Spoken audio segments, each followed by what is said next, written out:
Friends, నేను ఈరోజు మీకు ఒక లీఫీ వెజిటేబుల్ కాంబో చూపిస్తున్నాను. దీనికోసము ఒక కట్ట పాలకూర, ఒక కట్ట చుక్కకూర తీసుకోవాలి.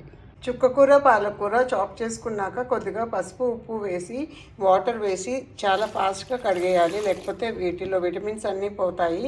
కడిగేసి వాటర్ అంతా డ్రైన్ చేసేయాలి. స్ట్రైనర్లో వేసి రెడీగా పెట్టుకోవాలి.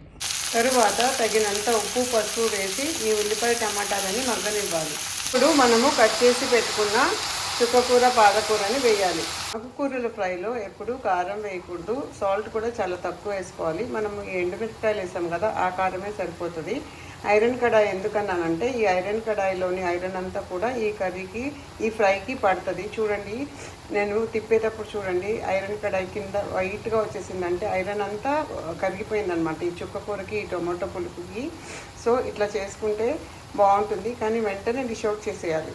ఐరన్ కడాయి ఇలా వైట్గా అయ్యిందంటే thin layer of iron melt అయ్యి మన కర్రీకి అంటినట్టు. సో అందుకని కొన్ని రెసిపీస్ ఐరన్ కడాయిస్లో చేసుకుంటే మన బాడీకి ఐరన్ యాడ్ అవుతుంది.